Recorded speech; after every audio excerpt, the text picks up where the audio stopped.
15 de abril, los pilotos cubanos de la Brigada 2506 ejecutan la misión de destruir las escuadras de la aviación de las Fuerzas Revolucionarias Cubanas situadas en la base aérea de San Antonio de los Baños. Nuestra aviación, que tenía que haber eliminado el día 15 de abril en el primer bombardeo, la aviación de Castro, primero eran 16 B-26 que tenían que haber volado ese día, lo cortaron a 8. Tumbaron uno, nuestro primer avión fue tumbado el 15 de abril con el capitán Dani Fernández Mun frente al Comodoro. El día 16 de abril se cancelaron todos los bombardeos. El 16 de abril de 1961, Fidel Castro revela en La Habana la verdadera identidad de su revolución. Porque lo que no pueden perdonarnos los imperialistas es que estemos aquí y que hayamos hecho una revolución socialista en las propias narices de los Estados Unidos.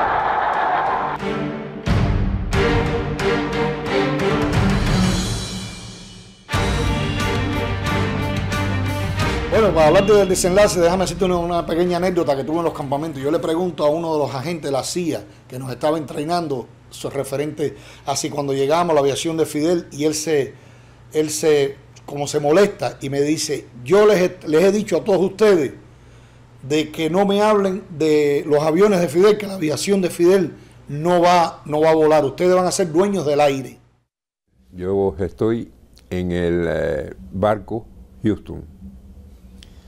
El Houston llegó a las costas cubanas, a playa, se suponía que desembarcáramos por Playa Larga. En cada barco se llevaban 2 batallones. En el caso del Houston, llevaba el batallón 2 y el batallón 5. El batallón 2 empezó a hacer su desembarque. Primero, los barcos eran barcos de mercantes. Segundo, las barcazas de desembarco eran botes de aluminio de la CIA con motor de fuera de bordo.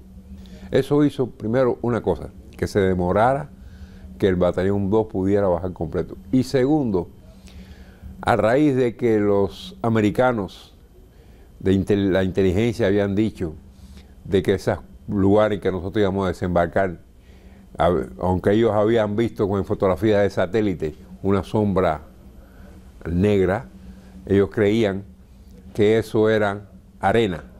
Sin embargo, todo aquello era coral. El coral los cortaba como si fuera una navajita de afeitar. Ese botecito no podía regresar al barco a recoger más gente. Y así se demoró eso enormemente. Desembarcamos, empezamos a desembarcar en la madrugada y nos tocó desembarcar a las 11:30 de la mañana. Cuando yo estoy allí veo venir un avión que viene de lejos. Yo estoy al lado de Eli César Guayane, mi compañero de Valle Cochino, y le digo, Eli, mira, viene ya la aviación de nosotros. Yo salgo para arriba del barco y empiezo a hacerle señas con la vela Victoria y a saludar a nuestra Fuerza Aérea. Y lo que recuerdo fue una ráfaga de ametralladora que nos tiraron. Inmediatamente cuando eso pasa, yo que había dejado mi Garand para saludarlo, cojo mi Garand, todos a tirarle con lo que tuviéramos. Me recuerdo que el avión da una trayectoria y vuelve otra vez para tirarnos con una bomba o para tirar, y ahí acabar con nosotros, y ahí se iba a poner feo. Pero fíjate lo que son las cosas del destino. Cuando él viene, yo estoy viendo, porque veo otro avión que viene y estamos confusos, ¿tú me entiendes?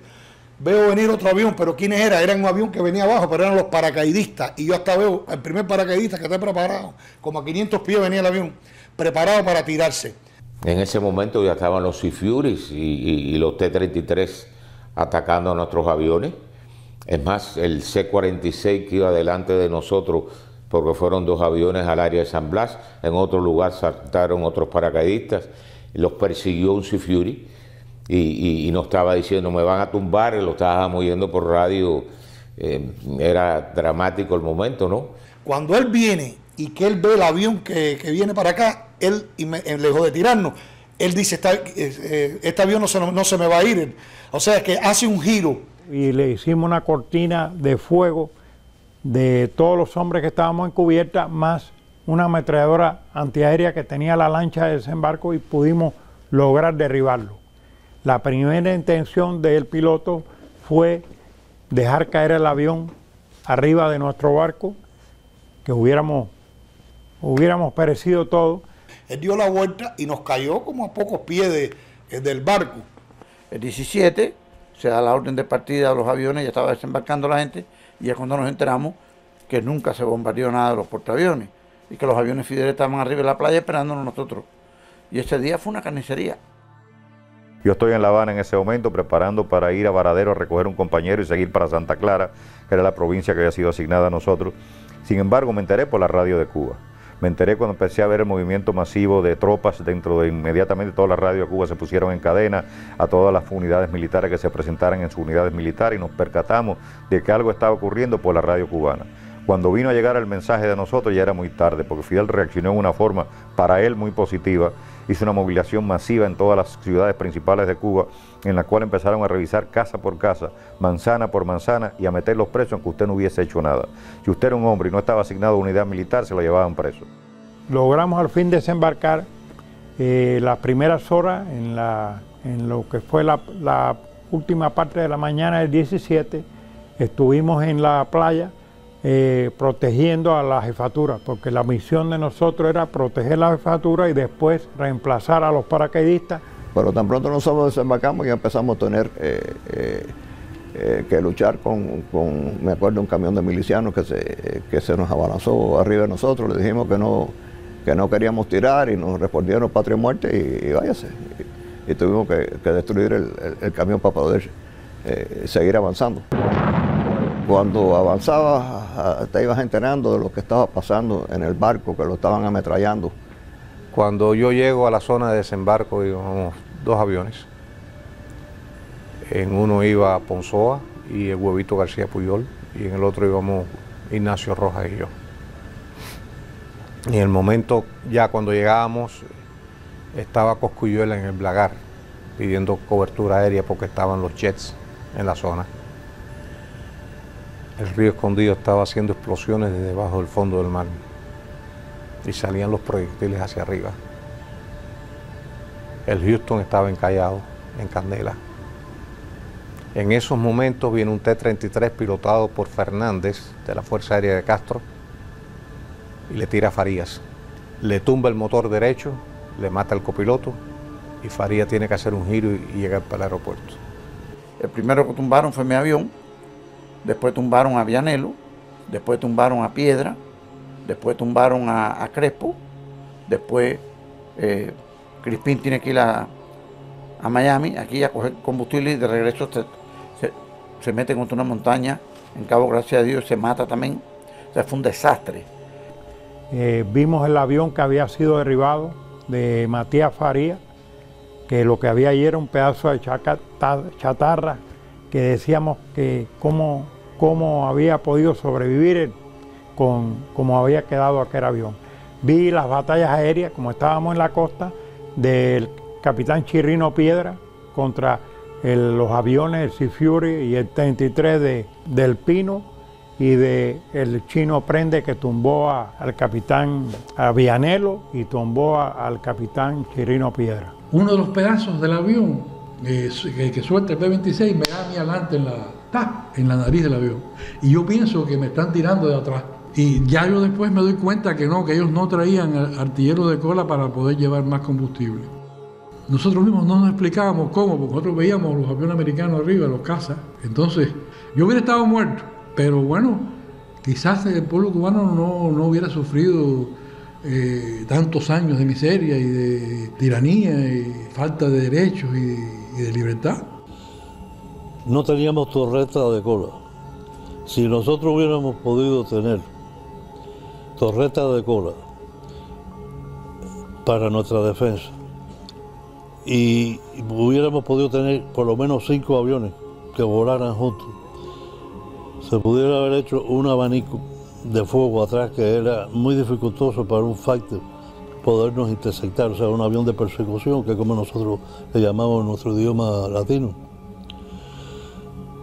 Eso trajo como consecuencia de que los aviones de Castro podían decirnos adiós, darnos 3 vueltas y tirarnos cuando ellos quisieran.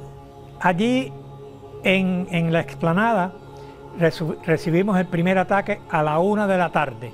Venían unos 700, 800, 1000 personas, venían por la carretera, antes de llegar a nosotros, empezaron a desplegarse. Yo di las instrucciones que solamente se podía disparar a mi mando, porque lo quería lo más cerca posible. Avanzaron allá a un punto bastante peligroso, y entonces abrimos fuego. Estuvieron como 1 hora más o menos estuvimos en ese combate. Perdieron muchos hombres, nosotros no recibimos ni un arañazo. Y se retiraron. Y como a la hora y pico, viene otra con autobuses, camiones y todo lo que encontraron de transportación con la Cruz Roja Internacional. Pensamos que venían a recoger a sus heridos y las órdenes que yo tenía era dejarlo. Pero cuando ya avanzaron y pasando los heridos y los muertos, dijimos, esto no es, esto viene contra nosotros. Y efectivamente se comenzaron a bajarse de los camiones y de los autobuses y a tomar posiciones, y ahí les abrimos fuego. Viene un avión nuestro y nos ayudó y acabamos con ellos. Que allí estábamos para vencer o morir. Que si nosotros nos aflojamos y perdíamos o nos retiráramos o nos fuéramos de allí, iban a acabar con todas las unidades, porque lo que iba a venir por la noche era increíble. Efectivamente, como a las 10 de la noche, a las 9 de la noche, comenzamos a sentir los tanques, las esteras de los tanques en la carretera, y los esperamos a lo más posible. Cuando ya estaban ya encima de prácticamente nosotros, abrimos fuego. Nosotros teníamos fusiles antitanque de 57 milímetros, teníamos bazooka 3.5, bastante. Ahí, por supuesto, donde estaba Felipito Rondón, que ya como a eso de las 11 y pico o las 10 de la noche más o menos, me imagino yo, fue cuando ya lo encontramos que lo habían, un tanque lo había eliminado. Nosotros constantemente, ese ataque duró sin cesar 1 minuto, de más o menos las 10 de la noche hasta las 6 de la mañana. Nosotros tenemos que aguantar 3 días porque también se corría. Si nosotros aguantábamos la playa 72 horas, los americanos iban entonces también con la OEA, iban a tomar intervención y podíamos ahí tratar de liberar a Cuba.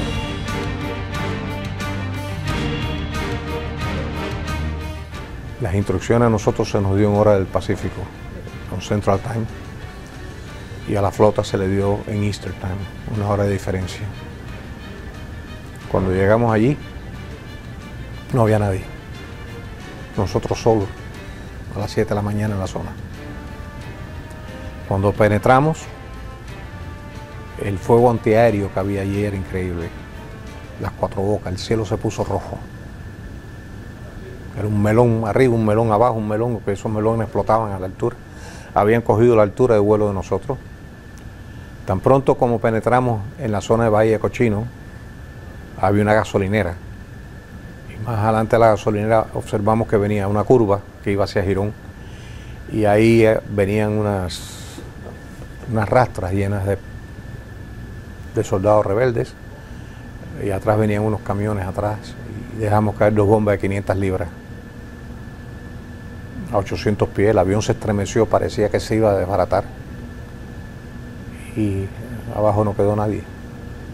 Arnaldo Remigio, enfermero del ejército rebelde, fue testigo del costo humano del combate. El batallón 339, que eran alrededor de 650 hombres, ese batallón estuvo peleando allí hasta que lo liquidaron casi totalmente. Y la brigada no tenía municiones ya, no tenía armas pesadas, no tenía nada. Sin embargo, derrotaron a las tropas de Fidel. Fue una masacre. Las noticias que tenemos, por lo que yo palpé allí, más o menos sabía que tenía que haber como 4.000 muertos.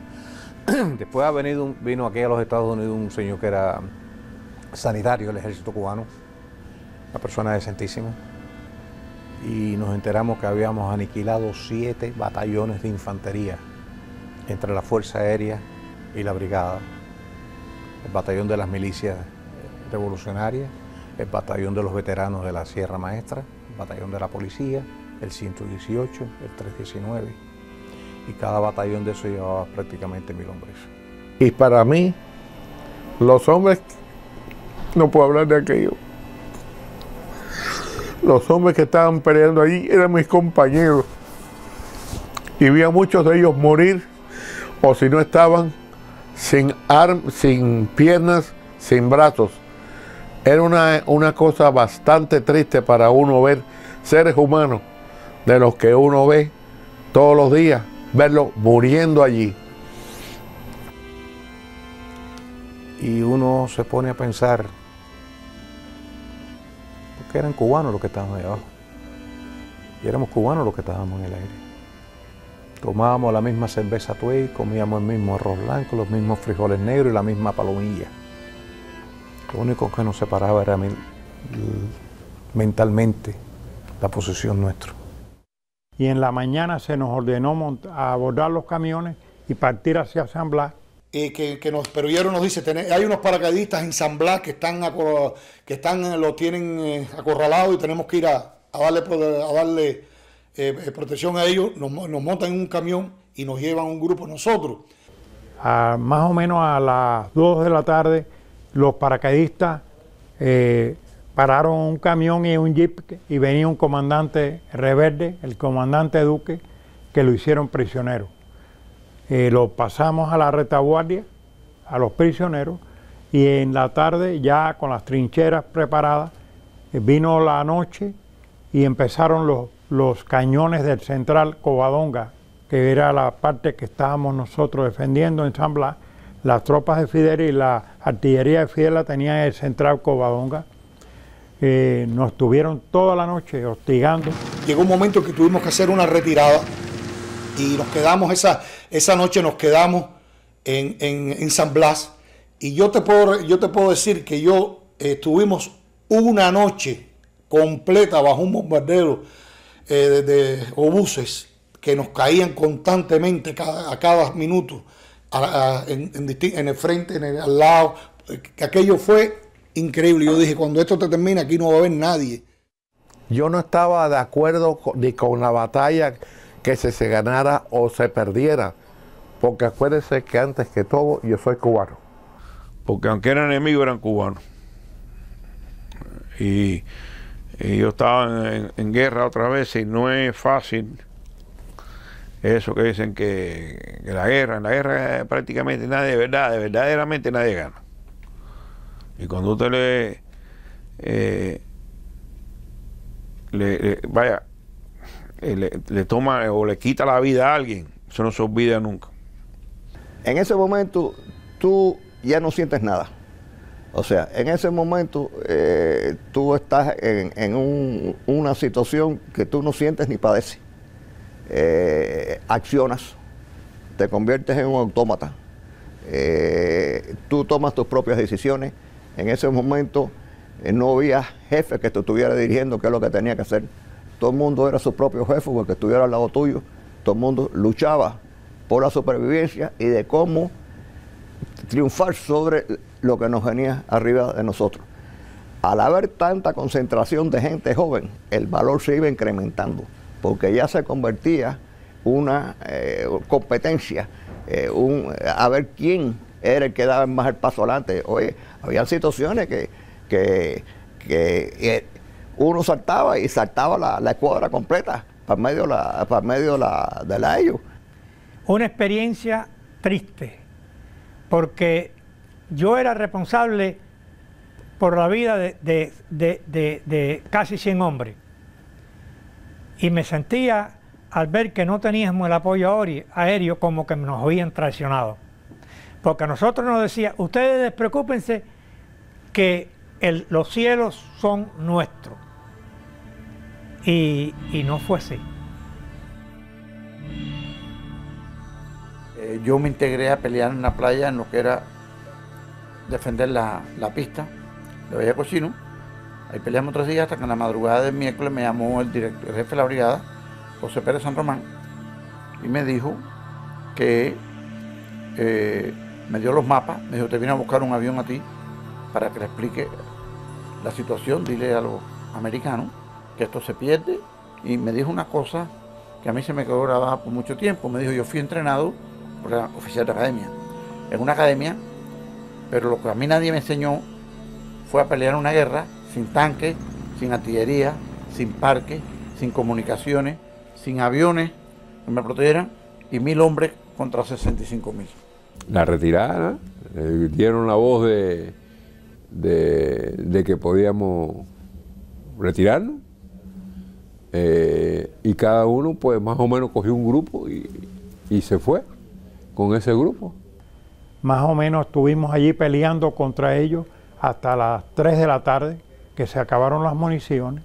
Pudimos desviarnos, un grupo fue hacia la playa y el otro grupo mío, que éramos alrededor de 27 personas, nos internamos en la Ciénaga y estuvimos caminando en la Ciénaga por 10 días. Y vino entonces Manuel Artimes y me dijo, Máximo, mira, yo he venido, si tengo que darte una orden directa te la voy a dar, pero tienes que irte con los heridos. Y yo le dije, mire, señor Artimes, usted es mi jefe y mi amigo, por favor no me dé esa orden porque yo me voy a negar. Yo quiero quedarme aquí, esto se acabó ya y usted lo sabe, que ya esto no sirve. Nos han traicionado, por lo tanto yo me quedo con mis hombres aquí a correr la misma suerte, por favor. Salíamos grupos cada 15 minutos y cada uno cogía para diferentes rumbos para tratar de coger el escambray a ver cómo salíamos de ahí. ¿Tú me entiendes? Y salimos nosotros, era Pedro, Navarrito y Sotico y yo. Viene Grey y me dice, Cantillo, aviones de la Marina han visto stragglers del Houston que van corriendo el 5º batallón, donde está el Houston, en Bahía Cochino, en la parte oeste, hay unas isletas y unos callitos. Hace falta, le digo, voy en eso, va a ir a rescatarlo. A la isla veíamos allá el Houston, estaba echando humo. Entonces yo fui para tierra en un bote goma con un par de los hombres míos. Empezamos a caminar y empezamos del oeste. Ni sé, sinceramente. Yo lo buscaba con binoculares y entonces a veces me tiraba el agua aquí, dejaba a la gente allá y iba buscando. Entonces empezamos a sacar. Sacamos 35 y enterramos a 4. Para mí es el día más histórico de la guerra en Cuba, el día más negro de Cuba y el día más negro de mi vida.